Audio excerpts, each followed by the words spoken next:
دوستو، ہم سب کا بحیثیت مسلمان فرض بنتا ہے کہ ہم اپنے آپ کو اسلامی تاریخ سے آگاہ رکھیں۔ آج کی اس ویڈیو میں ہم آپ کو خلافت عثمانیہ کے بارے میں بتائیں گے کہ خلافت عثمانیہ جسے مسلم دور حکومت کا سنہری دور تصور کیا جاتا ہے۔ آج کی اس ویڈیو میں ہم آپ کو بتائیں گے کہ خلافت عثمانیہ کو یہودیوں نے کیسے تباہ و برباد کیا۔ اسرائیل کے وزیر دفاع جنرل مفاد نے کہا کہ چند روز تک ہم عراق پر قبضہ کر لیں گے، ہمارے راستے میں جو بھی رکاوٹ بنے گی اس کا حشر عراق جیسا ہی ہوگا۔ جنرل مفاد نے خلافت عثمانیہ کا حوالہ بھی دیا کہ عثمانی خلیفہ سلطان عبدالحمید نے ہمیں فلسطین میں جگہ دینے سے انکار کیا تھا، جس کی وجہ سے ہم نے نہ صرف ان کی حکومت کو ختم کر دیا بلکہ عثمانی خلافت کا بستر ہی گول کر دیا تھا۔ اب جو بھی اسرائیل کی راہ میں مزاحمت کرے گا اس کا انجام عراق جیسا ہی ہوگا۔ آج سے 1 صدی قبل سلطان عبدالحمید خلافت عثمانیہ کے تائیدار تھے۔ خلافت عثمانیہ میں فلسطین، اردن، عراق، شام، مصر اور حجاز سمیت اکثر عرب علاقے ان کے قبضے میں تھے۔ فلسطین خلافت عثمانیہ کا صوبہ تھا۔ بیت المقدس کا شہر بھی عثمانی سلطنت کے اہم شہروں میں شمار ہوتا تھا۔ یہودی عالمی سطح پر فلسطین میں آباد ہونے اور اسرائیلی ریاست کے قیام کے ساتھ ساتھ بیت المقدس پر قبضہ کر کے مسجد اقصی کی جگہ ہیکل سلیمانی تعمیر کرنے کا پروگرام بنا چکے تھے اور اس کے لیے مختلف حواریوں سے راہیں ہموار کرنے کی کوششوں میں لگے تھے۔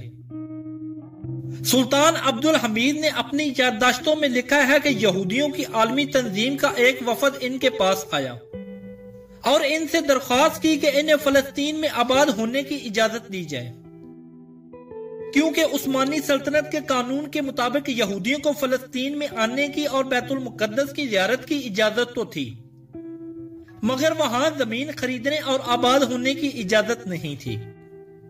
چنانچہ 20ویں صدی کے آغاز تک پورے فلسطین میں یہودیوں کی کوئی بستی نہیں تھی۔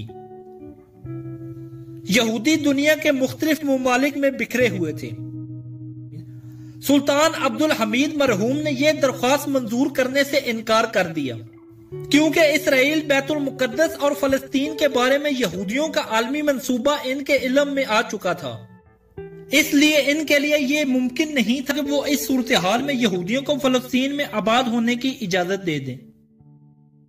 سلطان مرحوم کا کہنا تھا کہ دوسری بار یہودی لیڈروں کا وفد ان سے ملا تو یہ پیشکش کی کہ ہم سلطنت عثمانیہ کے لیے ایک بڑی یونیورسٹی بنانے کے لیے تیار ہیں، جس میں دنیا بھر سے یہودی سائنسدانوں کو اکٹھا کیا جائے گا اور سائنس اور ٹیکنالوجی میں ترقی کے لیے یہودی سائنسدان خلافت عثمانیہ کا ہاتھ بٹائیں گے۔ اس کے لیے انہیں جگہ اور مناسب سہولیات فراہم کی جائیں۔ سلطان عبدالحمید نے وفد کو جواب دیا کہ وہ یونیورسٹی بنانے کے لیے جگہ فراہم کرنے اور ہر ممکن سہولت دینے کو تیار ہیں، بشرطہ یہ یونیورسٹی فلسطین کی بجائے کسی اور علاقے میں قائم کی جائے۔ یونیورسٹی کے نام پر وہ یہودیوں کو فلسطین میں آباد ہونے کی اجازت نہیں دیں گے، لیکن وفد نے یہ بات قبول نہ کی۔ سلطان عبدالحمید نے لکھا کہ تیسری بار یہودی لیڈروں کا وفد پھر ان سے ملا اور یہ پیشکش کی کہ وہ جتنی رقم چاہے انہیں ادا کی جائے گی، مگر صرف یہودیوں کی ایک محدود تعداد کو فلسطین میں آباد ہونے کی اجازت دیں۔ سلطان مرحوم نے اس پر سخت غصے کا اظہار کیا اور وفد کو ملاقات کے کمرے سے فوراً نکال دیا اور اپنے عملے کو ہدایت کی کہ آئندہ اس وفد کو دوبارہ ان سے ملاقات کا وقت نہ دیا جائے۔ اس کے بعد ترکی میں خلافت عثمانیہ کے فرما روا سلطان عبدالحمید مرحوم کے خلاف اب سیاسی تحریکیں شروع ہو گئی اور مختلف الزامات کے تحت عوام کو ان کے خلاف بھڑکا کر ان کی حکومت کو ختم کرا دیا گیا۔ چنانچہ حکومت کے خاتمے کے بعد انہوں نے بقیہ زندگی نظر بندی کی حالت میں بسر کی اور اسی دوران یہ مذکورہ یادداشتیں تحریر کی۔ سلطان عبدالحمید مرحوم ایک باغیرت اور باخبر حکمران تھے، جنہوں نے اپنی ہمت کی حد تک خلافت کا دفاع کیا اور یہودی سازشوں کا رستہ روکنے میں ہر ممکن کوشش کرتے رہے۔ لیکن ان کے بعد بننے والے عثمانی خلفا کٹپتلی حکومت ثابت ہوئے، جن کی آڑ میں مغربی ممالک اور یہودی اداروں نے خلافت عثمانیہ کے خاتمے کے ایجنڈے کی تکمیل کی اور 1922 میں خلافت کا خاتمہ ہو گیا۔ ترکوں نے عرب دنیا سے لا تعلقی اختیار کر کے ترک نیشنلزم کی بنیاد پر سیکولر حکومت قائم کر لی، جبکہ مکہ مکرمہ کے گورنر حسین، جو اردن کے موجودہ حکمران شاہ عبداللہ کے پردادا تھے، خلافت عثمانیہ کے خلاف مسلسل بغاوت کر کے عرب خطے کی آزادی کا اعلان کر دیا۔ انہیں یہ چکمہ دیا گیا کہ خلافت عثمانیہ کے خاتمے کے بعد ان کی خلافت عالم اسلام میں قائم ہو جائے گی، مگر ان کے ایک بیٹے کو عراق اور دوسرے بیٹے کو اردن کا بادشاہ بنا کر ان کی عرب خلافت کا خواب سبوتار کر دیا۔ حجاز مقدس پر آل سعود کے قبضے کی راہیں ہموار کر کے حسین شریف کو نظر بند کر دیا گیا، جنہوں نے باقی زندگی اسی حالت میں گزاری۔ اس دوران فلسطین پر برطانیہ نے قبضہ کر کے اپنا گورنر بٹھا دیا، جس نے یہودیوں کو اجازت دے دی کہ وہ فلسطین میں آ کر جگہ خرید سکتے ہیں اور آباد ہو سکتے ہیں۔ چنانچہ دنیا کے مختلف ممالک سے منظم پروگرام کے تحت یہودیوں نے فلسطین میں آ کر آباد ہونا شروع کر دیا۔ وہ فلسطین میں جگہ خریدتے اور اس کی دگنی قیمت ادا کرتے۔ فلسطینی عوام نے اس لالچ میں آ کر جگہ فروخت کی اور علماء اکرام کے منع کرنے کے باوجود دگنی قیمت کے لالچ میں یہودیوں کو فلسطین میں آباد ہونے کا موقع فراہم کیا۔